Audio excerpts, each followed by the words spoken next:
ہاں پھر سن لو کہ ہم نے موسیٰ کو کتاب عنایت کی تھی تاکہ ہم ان لوگوں پر جو نیکوکار ہیں نعمت پوری کر دیں، اور اس میں ہر چیز کا بیان ہے اور ہدایت ہے اور رحمت ہے، تاکہ ان کی امت کے لوگ اپنے پروردگار کے روبرو حاضر ہونے کا یقین کریں۔ اور اے کفر کرنے والو، یہ کتاب بھی ہم ہی نے اتاری ہے برکت والی، تو اس کی پیروی کرو اور اللہ سے ڈرو تاکہ تم پر مہربانی کی جائے۔ اور اس لیے اتاری ہے کہ تم یوں نہ کہو کہ ہم سے پہلے 2 ہی گروہوں پر کتابیں اتری ہیں اور ہم ان کے پڑھنے سے بے خبر تھے،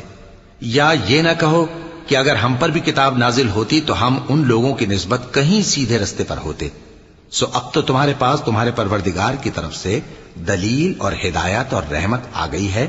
تو اس سے بڑھ کر ظالم کون ہوگا جو اللہ کی آیتوں کی تکذیب کرے اور ان سے لوگوں کو پھیرے۔ جو لوگ ہماری آیتوں سے پھیرتے ہیں، اس پھیرنے کے سبب ہم ان کو